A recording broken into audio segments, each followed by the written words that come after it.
चलिए खास खबर के साथ शुरुआत करेंगे। अलीगढ़ मुस्लिम यूनिवर्सिटी में 2 कश्मीरी तलबा की मुअत्तली को मंसूख कर दिया गया है। यूनिवर्सिटी की फैक्ट फाइंडिंग कमेटी की रिपोर्ट की बुनियाद पर दोनों स्टूडेंट्स की मुअत्तली को मंसूख किया गया। वाज़ेह रहे कि मज़कूरा कश्मीरी स्टूडेंट्स के खिलाफ गद्दारी का केस दर्ज है।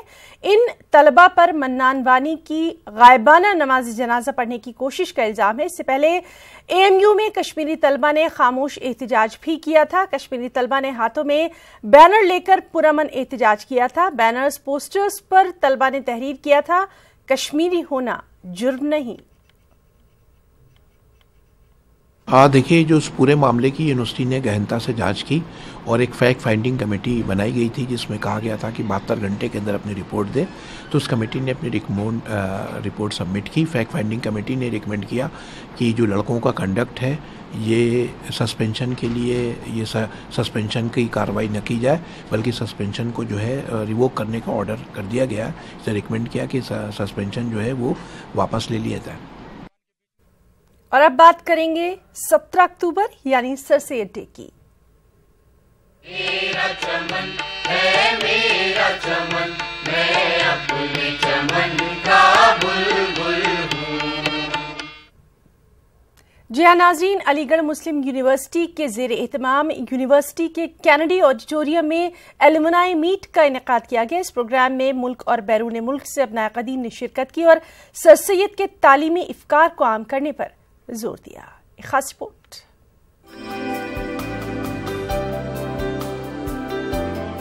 अलीगढ़ मुस्लिम यूनिवर्सिटी के कैनेडी हॉल में मुनक़िदा इस प्रोग्राम में जहां सर सैयद के मिशन को आगे बढ़ाने पर जोर दिया गया, वहीं यूनिवर्सिटी की कदीम रिवायत और मुश्तरका तहजीब की बका पर भी जोर दिया गया। माहिरीन का कहना था कि मौजूदा माहौल में मुल्क की तहजीब को जिस तरह से आलूदा किया जा रहा है, ऐसे में सर सैयद के अफकार की रोशनी में इसे बचाया जा सकता है। यहाँ पर आए अपना कदीम ने नई सदी की जरूरतों के मुताबिक यूनिवर्सिटी के निसाब को भी तब्दील करने पर जोर दिया। अपनी रैंकिंग और एक्रेडिटेशन में कुछ मकाम हासिल करना है तो एलुमनाई को मालूम होना चाहिए कि हमारा क्या रोल है। अलीगढ़ के सिलसिले में एलुमनाई का रोल बड़ा मुनफरिद रहा है और जितनी एलुमनाई मीट्स हुई हैं वो बेपनाह कामयाब हुई हैं। आज भी एक कामयाब मीट हुई है जिसके लिए तमाम अली बिरादरी जो है वो शुक्रिया की मुस्तहिक है। हम शख्सियात को सेलिब्रेट ज़रूर करें लेकिन मिशन को ना भूलें। सर सैयद को हम याद रखते हैं, सेलिब्रेट करते हैं, लेकिन उनकी तहरीक कहीं पे खो गई है। तो एक बड़ा चैलेंज तो ये कि सर सैयद की तहरीक का रिवाइवल, क्योंकि मैं ये समझता हूँ कि हर वो तालिब इल्म जो अलीगढ़ से फारिग होके जाता है वो सर सैयद का मिशन लेके जाए, यानी एक तरह से sir Syed mini sir Syed नहीं तो कम से कम सर सैयद का एक पैगम्बर हो और अपने इलाक़ों में जहाँ जाएँ अपने स्फीयर्स में सर्कल्स में तालीम आम करें और तालीम के साथ जो एक सही मानों में तरबियत का फ्लेवर ज़्यादा है तालीम से, इंसानियत का। इंशाल्लाह जो है चैलेंजेस तो सिर्फ इसलिए होते हैं कि आपको और जो है हौसला दें और ऊंचा उठाएं। है बाद बखालिफ घबराए औकाब ये तो चलती हैं तुझे और भी ऊंचा उठाने के लिए।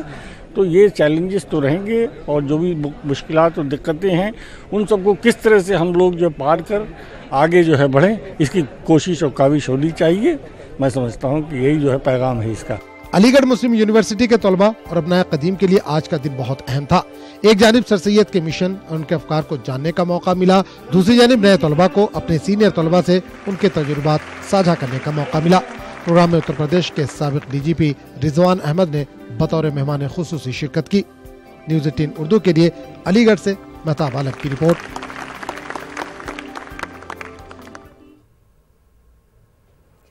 अजीम समाजी मुसल्ला, माहिर तालीम, मुफक्किर और अलीगढ़ मुस्लिम यूनिवर्सिटी के बानी सर सैयद अहमद खान की 201वीं यौम पैदाइश के मौके पर होने वाली तकरीब की तैयारियां मुकम्मल हो चुकी हैं। आज इंतजामिया ने बाकायदा रिहर्सल की जिसमें यूनिवर्सिटी के ऑफिसर्स और स्टूडेंट्स ने शिरकत की। बानी दरसगाह की यौम पैदाइश पर खुसूसी तकरीब 17 अक्टूबर की सुबह यानी कल सुबह 11 बजे यूनिवर्सिटी के मशहूर एथलेटिक ग्राउंड में मुनक्किद होनी है। इस तकरीब में साबिक chief election commissioner doctor SY Qureshi मेहमान खुसूसी रहेंगे। 17 अक्टूबर यानी कल सुबह 6 बजे जामे मस्जिद में कुरान ख्वानी के बाद मज़ार सर सैयद पर गुलहाए अकीदत पेश किए जाएंगे। और एएमयू ने 2 अलहदा जुमरों में साल 2018 के मुमताज रिसर्चर और नौजवान रिसर्चर के अवार्ड्स का ऐलान किया, जिसमें समाजी उलूम फैकल्टी के डीन प्रोफेसर अकबर हुसैन और शोबे जियोलॉजी के प्रोफेसर एम इरफान अली को मुमताज रिसर्चर अवार्ड और यंग रिसर्चर अवार्ड के लिए विमेंस स्टडीज की डॉक्टर शिवानगी और शोबा हैवानियात के डॉक्टर यासिर हसन को मुंतखब किया गया। मज़कूरा अवार्ड सर सैयद डे तकरीब के मौके पर पेश किए जाएंगे। तो चलिए नाज़रीन, सीधे रुख करेंगे अलीगढ़ का, जहां मौजूद है हमारे साथी मेहताब आलम। मेहताब, आज लगातार आपने वहां मौजूद तमाम तर सरगर्मियों का जायजा लिया है, वहां मौजूद लोगों से बात की है। इस वक्त की अगर हम बात करें तो वहां रात जगमगा रही है। आज क्या कुछ वहां पर नजारा दिख रहा है और कल सुबह क्या कुछ होगा? है ना, बता दें इस वक्त हम सर सैयद हाउस पर मौजूद हैं और सर सैयद पर हमारे पीछे आप देख सकते हैं इस वक्त शाम मौसीकी का जो प्रोग्राम निकात किया गया है, कव्वाली की महफिल यहाँ पे जारी। हम जो है गौतम दिखाएंगे कि नज़ारे को हमारे नाज़रीन को दिखाएं कि यहाँ पर किस तरह का प्रोग्राम जारी है, क्योंकि सर सैयद को याद करना हो सुबह के वक्त जिस तरह से दुनिया के मुख्तलिफ ममालिक से यहाँ पर अपनाए कदीम आए हैं, उन्होंने अपनी इज़हार ख्याल किया। उसके साथ साथ हम ये भी देख रहे हैं कि यहाँ पर जो आज शाम में जो शाइया तकरीब का निकात किया गया ताकि वो लोग जो है इससे लुत्फ़अंदोज़ भी हो सकें और एक दूसरे से इंटरेक्शन भी कर सकें, क्योंकि जिस तरह से सुबह के वक्त जो सेशन चला उसमें इस बात की बार बार कोशिश की गई, तमाम जो है अपना कदीम जो है जिन्होंने अपने इज़हार ख्याल किया वो चाहते हैं कि सर सैयद के साथ साथ जो सर सैयद को तो याद किया जाए, लेकिन जो सर सैयद की तहरीक है उस तहरीक को फरामोश न किया जाए। और सर मौजूदा वक्त में जो हालात जिस तरह से तेज़ी से तब्दील हो रहे हैं, उनकी यह ख्वाहिश है कि सर सैयद की तालीमी तहरीक को असर नौ उस पर काम किया जाए ताकि मुल्क में एक ख़ास तालीमी फ़ज़ा कायम हो सके।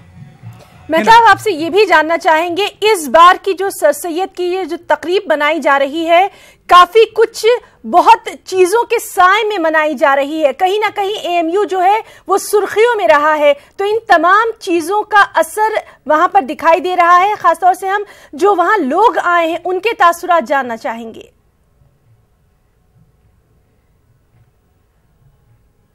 देखिए, यहाँ पे इस वक्त मुझे एक शेर याद आया कि तुंदिए बादे मुखालिफ से न घबरा औकाब, ये तो चलती है तुझे ऊंचा उड़ाने के लिए है।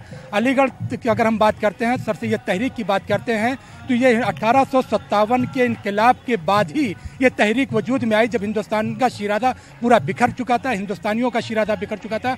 और ऐसे एक वक्त में जब मुसलमान जो है बिखरे हुए थे, तो उनको एकजा करने के लिए, हिंदुस्तानियों को एकजा करने के लिए सर सैयद ने तालीमी तहरीक शुरू की थी। तो हमें देखते हैं कि जो है इन हालात के बीच से ही सर सैयद तहरीक जो है परवरिश पाकर परवान चढ़ी थी। हालात बदल गए हैं, लेकिन हमें देखते हैं उन हालात में भी तालीमी तहरीक को नए तरीके से काम करने की ज़रूरत। वही वजह है कि हमें देखते हैं कि चाहे हम यहाँ पे कश्मीरी तलबा की बात करें या दूसरी तहरीकों की बात करें, तो कहीं ना कहीं से जो है कुछ ऐसे अनासिर हैं जो सर सैयद की उस तालीमी तहरीक को जो है नुकसान पहुँचाने की कोशिश कर रहे हैं। लेकिन जो है ये तहरीक से हमें सर सैयद की उस पैगाम को तक़वीत मिलती है कि हिंदुस्तान एक खूबसूरत दुल्हन है और यहाँ के हिंदू और मुसलमान उसकी दो खूबसूरत आँखें हैं। अगर इसमें से किसी एक आँख को भी नुकसान पहुँचता है तो हिंदुस्तान की खूबसूरती को नुकसान पहुँचेगा। और ज़रूरत इस बात की ऐसे में कि हम सर सैयद की उस तालीमी तहरीक पर अमल करें और हिंदुस्तान की उस खूबसूरत दुल्हन को जो है बनाए रखें, ताकि हम हिंदुस्तान, न सिर्फ हिंदुस्तान बल्कि जहाँ पर भी अपनाए कदीम है, जहाँ पर अलीगढ़ के ओल्ड बॉयज मौजूद हैं, जिस तरह से तालीमी तहरीक को आगे बढ़ा रहे हैं, न सिर्फ हिंदुस्तान बल्कि हिंदुस्तान के बाहर एशियाई जी मेहताब, तो आप भी वहां मौजूद जो यूनिवर्सिटी की सरगर्मियां हैं 17 अक्टूबर की, और खासतौर से जिस तरह से आज यूनिवर्सिटी को दुल्हन की तरह सजाया संवारा जाता है, आप भी वहां के नजारों को अपने कैमरे में कैद करिए। आपसे दोबारा हम राब्ता कायम करेंगे। बहुत बहुत शुक्रिया आपका इस तमाम तर प्रयागराज कर दिया। योगी आदित्यनाथ की सदारत में आज हुई कैबिनेट की मीटिंग में इलाहाबाद का नाम बदलकर प्रयागराज किए जाने की तजवीज पर मुहर लगा दी गई।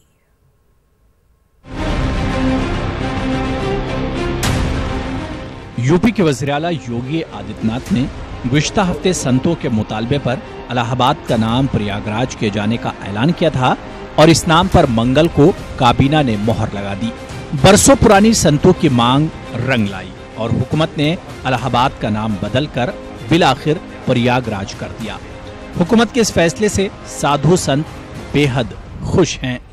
मुख्यमंत्री जी ने स्वयं इसका प्रस्ताव भी रखा था, जिसका एक ध्वनि से सभी ने इसकी सहमति भी दी, और आज इलाहाबाद जो है उसका नाम प्रयागराज हो, ये अनुमोदन के लिए आया था और सभी ने, कैबिनेट के हर मेंबर ने अपनी खुशी भी जताई और इसका नाम भी अब आज से प्रयागराज कहलाया जाएगा। 444 बरसों के बाद इलाहाबाद का नाम बदलकर फिर से प्रयागराज हो गया है।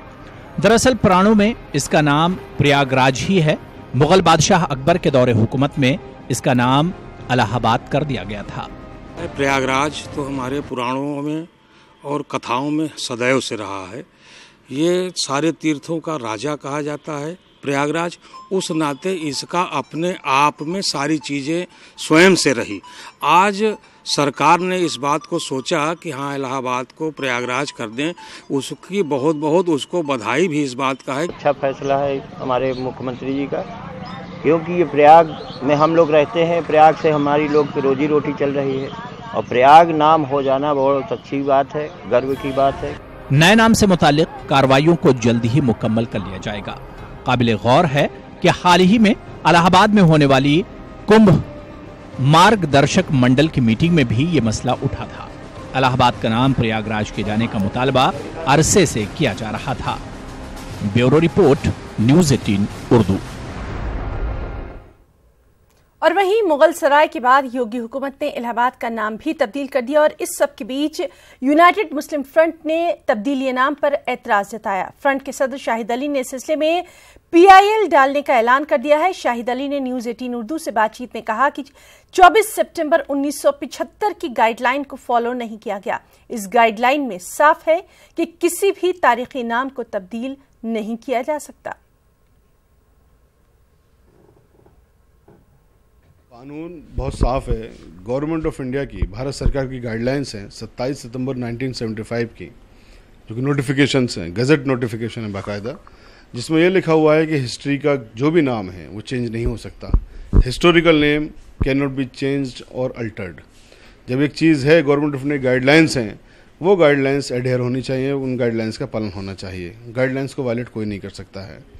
दूसरी बात, ये हर भारतीय का कर्तव्य है। अफसोस की बात है कि सिर्फ मैं जा रहा हूँ सुप्रीम कोर्ट, इसमें हर भारतीय को जाना चाहिए, क्योंकि हर भारतीय का कर्तव्य है आर्टिकल 51 क्लॉज F में कि जो हमारा कंपोजिट कल्चर और हेरिटेज है उसकी हम हिफाजत करें, उसकी हम वैल्यू करें, यानी इज्जत करें। औरंगजेब, ये अकबर रोड, ये इलाहाबाद नाम मुगल एम्परर अकबर ने रखा था 1575 में। एक मतलब आप कह रहे हैं कि ये जो है हिस्टोरिकल नेम है? बिल्कुल, इलाहाबाद हिस्टोरिकल नेम है। 1575 में नाम रखा गया था। 1584 में इसका नाम बाकायदा इलाहाबाद पड़ा, पहले इलाहाबाद था। उसके बाद में प्रोविंशियल, जो मुगल एम्पायर था उसकी प्रोविंशियल कैपिटल बनी, जहाँ पर कि शहजादा सलीम जब रिबेल किया तो वहीं पर जाके शरण ली, जो बाद में जहांगीर बने। इससे बड़ी और क्या हिस्ट्री होगी। फिर सवाल ये है कि योगी सरकार ये क्यों कर रही है? ये सिख कम्युनल पॉलिटिक्स है, पूरी तरह से सिख कम्युनल पॉलिटिक्स। ये बीमार धार्मिक जो इनकी राजनीति है, ये उसकी उपज है। ये लोगों का ध्यान बांटना चाहते हैं बेसिक मुद्दों से, क्योंकि हर काउंट पर, हर स्तर पर योगी सरकार और भारत सरकार फेल हो रही है, फेल हुई है। लोग सवाल पूछ रहे हैं, पेट्रोल के दाम क्यों बढ़ रहे हैं, लोग सवाल पूछ रहे हैं डीजल के दाम क्यों बढ़ रहे हैं, किसान क्यों मर रहे हैं, गन्ना क्यों नहीं पैदा कर रहे हैं, राफेल डील में क्यों घोटाला किया गया है। लोग सवाल पूछ रहे हैं कि किसानों की ज़मीन को क्यों औने पौने राइट में लिया जा रहा है। लोग सवाल कर रहे हैं कि लोग क्यों भूखे मर रहे हैं इनके पास, या अस्पताल में ऑक्सीजन की कमी से क्यों मर रहे हैं। तो इन सबका ध्यान बांटने के लिए इन्होंने, या लोग सवाल कर रहे हैं कि राम मंदिर क्यों नहीं बना है। तो बहुत सारे सवालात हैं जो लोग इनसे कर रहे हैं, जिन बातों पर ये आए हैं, इनके पास किसी का जवाब नहीं है। तो लोग ये थे शाहिद अली एडवोकेट साहब, जो सीधे तौर पर सुप्रीम कोर्ट में इस मामले को ले जाने वाले हैं, और हम कह सकते हैं प्रयागराज को लेकर के एक बार सुप्रीम कोर्ट में सुनवाई होगी और ये लड़ाई वो लड़ने के लिए तैयार हैं। कैमरामैन प्रहलाद के साथ खुर्रम शहजाद, न्यूज़ 18 दिल्ली। खबर हैदराबाद से है, जहां हैदराबाद पुलिस ने हीरा ग्रुप ऑफ कंपनीज की MD और महिला एम्पावरमेंट पार्टी की सदर नोहेरा शेख को गिरफ्तार किया।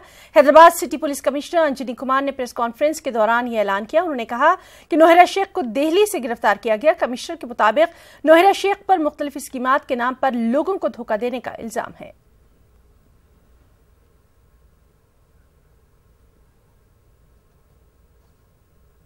झारखंड में उर्दू जबान के साथ नाइंसाफी के खिलाफ ऑल मुस्लिम यूथ एसोसिएशन ने हुकूमत के नाम एक सियाखत जारी किया। एसोसिएशन के सदर शमीम अली ने उर्दू जबान के तई हुकूमत के रवैये पर नाराजगी का इजहार करते हुए इल्जाम लगाया कि 16 अक्टूबर 2007 को साबिका हुकूमत के जरिए उर्दू को दूसरी जबान का सरकारी दर्जा देने का ऐलान किया गया। साथ ही सरकारी सतह पर 16 अक्टूबर को यौम उर्दू मनाए जाने के ताल्लुक से हिदायतनामा भी जारी किया गया, लेकिन अभी तक न तो इसका अमली तौर पर निफाज हुआ और न ही तकरीब का इनेकाद किया गया। सरकार के नाम पर आज हम लोग जो है ब्लैक पत्र जारी कर रहे हैं और विपक्षी दलों को भी हम लोग ये बता देना चाहते हैं कि उर्दू के मामलों पर जो है अगर कार्रवाई नहीं हुआ, उर्दू के मामले पर किसी भी प्रकार का सुनवाई नहीं होती है तो आगामी 2019 के लोकसभा चुनाव में उर्दू जो है एक बड़ा और इम्पोर्टेंट एजेंडा होगा। उस पर कोई प्रतिक्रिया नहीं दे सकता हूं। मैं इतना कह सकता हूं कि उर्दू के लिए नाइंसाफी झारखंड में इस सरकार से नहीं होगी और जितना भी आपका कोई भी मामला है उर्दू के साथ में तो आप मेरे संज्ञान में लाइए, उसको मैं दिलवाऊंगा सरकार से। आज राजस्थान के तमाम मदारिस बंद रहे। सीकर में एक मदरसा पैरा टीचर ने खुदकुशी कर ली थी, जिसको लेकर आज तमाम टीचर्स ने अपना एहतजाज दर्ज करवाया। एहतजाजियों की मांग थी कि उन्हें ऑफिसर्स की बदउनवानियों से बचाया जाए। उन्होंने कहा कि उन्हें हर सतह पर परेशान किया जाता है। इसी को लेकर एक टीचर ने इस तरह का इंतहाई कदम उठाया। इस सिलसिले में आज 33 जिले के कलेक्टर्स और गवर्नर को एक मेमोरेंडम भी सौंपा गया। क्या मांग है आपकी बुनियादी तौर पर? अब क्यों आपने प्रदेश भर में ये आज बंद रखा है?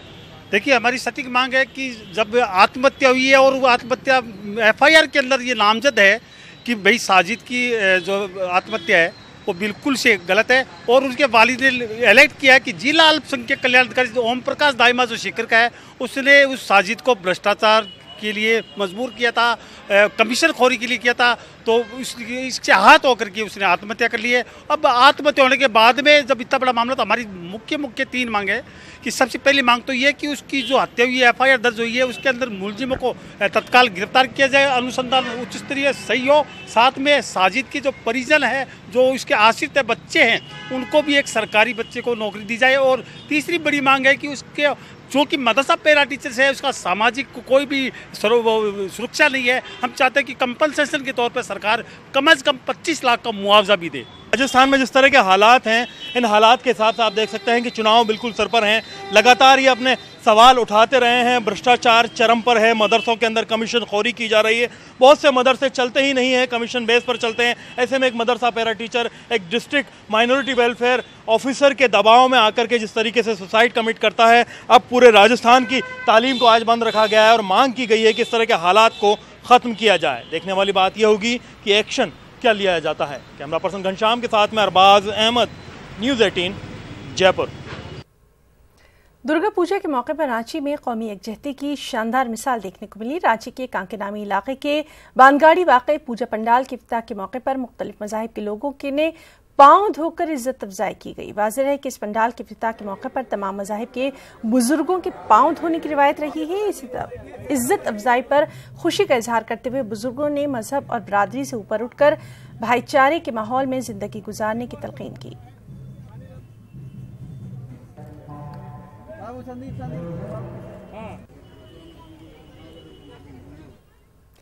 मेरठ में मुर्दार जानवर के गोश्त कारोबार का मामला उजागर हुआ। मेरठ के लिसाड़ी गेट थाना इलाके के जाकिर कॉलोनी की एक फैक्ट्री में इस गैर कानूनी और गैर समाजी काम को अंजाम दिया जा रहा था। पुलिस की शुरुआती जांच में हासिल हुई जानकारी के मुताबिक मुर्दार जानवर के गोश्त की सप्लाई शहर और अतराफ के गोश्त की दुकानों के अलावा शहर के कई होटल्स पर भी की जा रही थी। लोगों की सेहत से खिलवाड़ करने वाले इस गोरख धंधे के खुलासे के बाद अब मेरठ पुलिस इन होटल्स और दुकानों की पहचान कर रही है जहां ये मीट सप्लाई किया जाता था। लोगों ने जानकारी प्राप्त की है, उसमें कुछ मरे हुए जानवरों के मीट भी ला करके वहाँ पे उसको काट करके सप्लाई किया जा रहा है। हम लोगों ने जो प्रथम दृष्टया इन लोगों से बातचीत की है उसमें ऐसा लग रहा है कि यहाँ के लोकल पॉपुलेशन को, आसपास की जो लोग रहते हैं उनको, और साथ साथ कुछ होटल्स में भी संभवतः इस मीट की सप्लाई हो रही है। प्रथम दृष्टया हम लोग को इसकी जानकारी प्राप्त हुई है और ये चूँकि एक बहुत बड़ा इशू है, अवैध तरीके के इस तरह के मीट को, जो मरे हुए जानवरों का मीट है, होटल में सप्लाई होगा तो इसका एक बहुत बड़ा रेमिफिकेशंस पब्लिक हेल्थ पे है। हम लोग इस पर कार्रवाई कर रहे हैं और बाकी हम इसको डेवलप करना चाहते हैं कि किन किन होटल्स में इन्होंने सप्लाई करी है। NCPUL के नए डायरेक्टर शेख अकील अहमद ने अपने ओहदे का चार्ज संभाल लिया है और चार्ज लेने के बाद न्यूज़ 18 उर्दू से खास बातचीत में उन्होंने कहा कि उर्दू के फरोग के लिए वो शहरों से गांव तक उर्दू को ले जाने की कोशिश करेंगे। शेख अकील अहमद ने कहा कि उर्दू सभी की जबान है। हमारे नुमाइंदे खुर्रम शहजाद ने उनसे खास बातचीत की है, तो आप देखिए ये खास बातचीत। आपको बता दें कि मजीद ताज़ा खबरों के लिए आप लॉग इन कर सकते हैं हमारी वेबसाइट news18urdu.com पर। आदाब। किस तरह का मंसूबा तैयार किया है? 15 दिन से ज़्यादा जो है हो चुके हैं आपको, किस तरह के चेंजेस आप कर रहे हैं? जो पहले से जो यहाँ पे स्कीम्स थे वो स्कीम्स वैसे ही चलेंगे, लेकिन इसको गांव-गांव तक फैलाने के लिए हमने बहुत सारे और भी स्कीम्स बनाए हैं। प्रपोज़ल हमने तैयार किया है जिसे हम सरकार को भेजेंगे। मसलन अब तक कभी नहीं हुआ है कि गांव में जो रहने वाले लोग हैं, जो तख्लीकार हैं, उनको नवाजा जाए, उनको इनाम व इकराम से नवाजा जाए, उनका टेलीविज़न के ऊपर हम प्रोग्राम करवाएं, ऐसा कभी नहीं हुआ है। हम उन लोगों को आगे लाएंगे ताकि गांव-गांव में लोगों को उर्दू के तई दिलचस्पी हो, लोगों को मालूम हो कि दिल्ली शहर के अंदर NCPUL नाम का एक उर्दू का इदारा है जो उर्दू वालों के लिए काम करता है। लेकिन आपके यहाँ जो एक अवार्ड का ऐलान किया गया था, जल्दी ही अवार्ड दिए भी जाने के लिए कहा गया था, उसमें तो देखा है कि जितने भी अवार्ड हैं वो सारे प्रोफेसर हजरात के लिए ही नामजद होते रहते हैं। अभी तक जो अवार्ड्स की बातचीत हुई है उसका अभी तक ये फाइनलाइज नहीं हुआ है कि वो अवार्ड किस तरह से किसको दिया जाएगा। सिर्फ उसमें ये बताया गया है कि फला अवार्ड होंगे, इतने अवार्ड होंगे। मैं उसको चेंज करना चाहता हूँ। जिन लोगों को हज़ारों अवार्ड्स मिल चुके हैं, सैकड़ों अवार्ड्स मिल चुके हैं, उनको दे के हम क्या करेंगे? एक आखिरी सवाल, उर्दू वालों को आपसे बड़ी तवक्कुआत हैं, बड़ी उम्मीदों से आपको देखते हैं, क्या कहना चाहेंगे वो कि अब काउंसिल में आगे 3 साल क्या होगा? मैं ये चाहूँगा कि जितने उर्दू से मोहब्बत करने वाले लोग हैं वो मेरी मदद करें, वो मेरे साथ आएँ, मेरे साथ चलें और हमारी मदद करें। हम सब मिल जाएंगे, आवाम के साथ मिलकर, उर्दू से मोहब्बत करने वालों के साथ मिलकर ये काउंसिल जो है उर्दू की तकदीर बदल सकती है। इनकलाब बर्पा हम कर सकते हैं हिंदुस्तान में, अगर हिंदुस्तान के तमाम मुहिब्बान उर्दू मेरे साथ मिल जाएं। ये आम आदमी की उर्दू होगी? आम आदमी की उर्दू होगी। बहुत बहुत शुक्रिया। तो ये थे शेख अकील अहमद जो बता रहे थे कि काउंसिल किसी खास के लिए नहीं बल्कि हर शख्स के लिए है और सबकी काउंसिल है और वो सब के लिए काम करेंगी। कैमरामैन पलहात के साथ खुर्रम शहजाद, न्यूज़ 18 दिल्ली।